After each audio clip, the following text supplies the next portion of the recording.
Here goes Maitland-Niles. Lacazette is sprinting up into the box. Maitland-Niles saw instead Willian. It came off Robertson and it's scrambled in by Lacazette. And Arsenal snatched the lead at Anfield. Firmino. And Salah. And Mane. One each. It took them next to no time. Lifted in by Alexander-Arnold. And Robertson scores.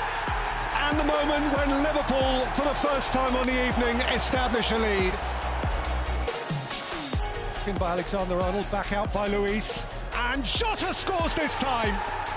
Diogo Jota marks his Liverpool Premier League debut with a goal. Liverpool and Arsenal are going at it this Saturday in the Premier League at Anfield. Interesting game this. Huge, you might say, from an FPL perspective. Arsenal, one of the form teams right now, and they've got a host of hot FPL targets for managers worldwide. And Liverpool, too, have one or two popular players of their own, not least the most popular player in FPL, and that's Mo Salah, owned by 71.6% of managers worldwide. Now, as he hasn't actually scored a goal in his last two games. He has contributed 2 assists.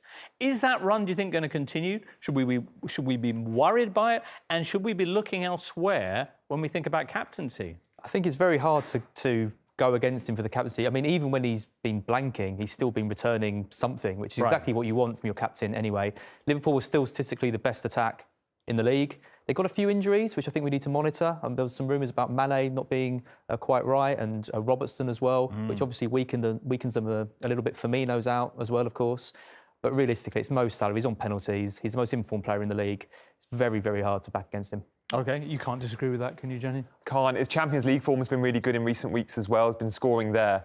I mean, arguably, this is the most informed player in world football, not just in the Premier League. So we're so lucky to have him in the Premier League. And he's been a perma-captain for many in the last few weeks, and someone I'm definitely looking at for the armband again. OK.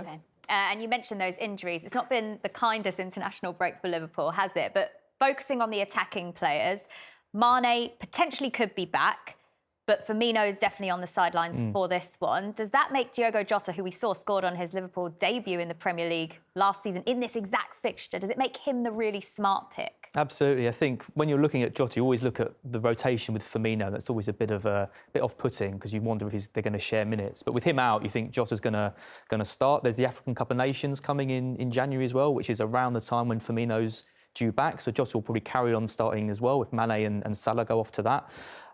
He's a bit of a frustrating player. I looked at some data from him last season. When he plays over 45 minutes, he blanks in over half of his games. He had no double-digit hauls.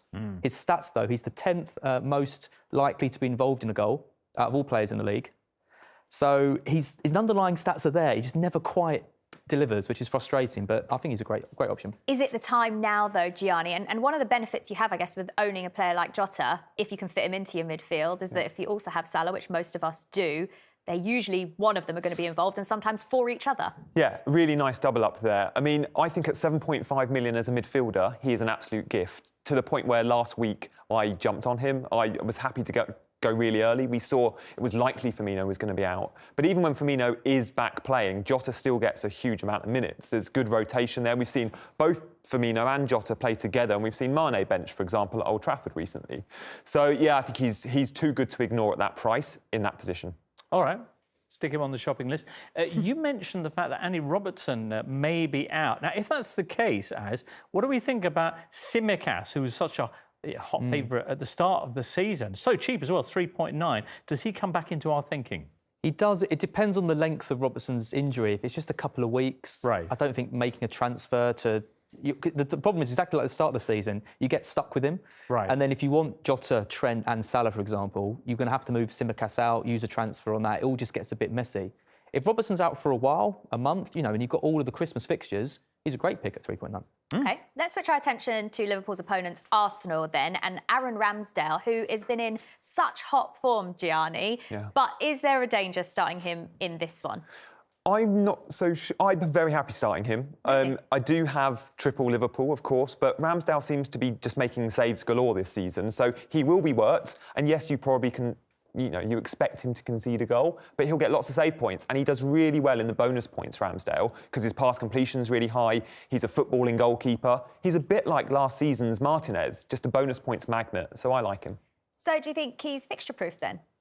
I mean, he's not who I'd choose to play this week away at Liverpool, but, I've got Ben Foster on the bench as well, who's got United, who's also not too good a game.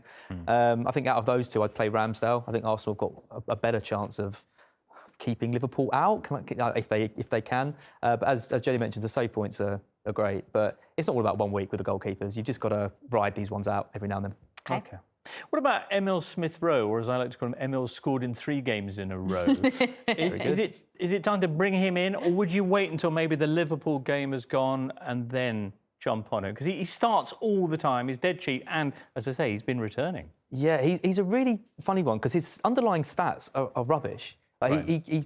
He's chipping in with these goals when he shouldn't be, but he is so assured in that side, and he's one of the main reasons why Arsenal have been so good. Recently, him and Saka, for example, and Ramsdale just look great options. I wouldn't be getting him this week. You wouldn't? I wouldn't be. I think if you've got Brentford players going forwards, he's an easy switch from someone like Mbomo or maybe Tony in a formation switch.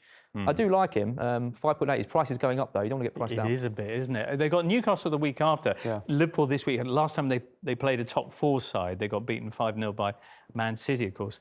Arsenal. What do you think? Wait a week? Yeah, I think I'm with Az there. I'd happily wait a week, but definitely someone for the watch list. Right. I mean, yes, his underlying stats aren't great, but that shows that he's a really clinical finisher. He doesn't need many chances to score a goal, and we like that in FPL. So yeah, definitely one for the watch list. He's guaranteed starts, which perhaps we didn't have last season with him.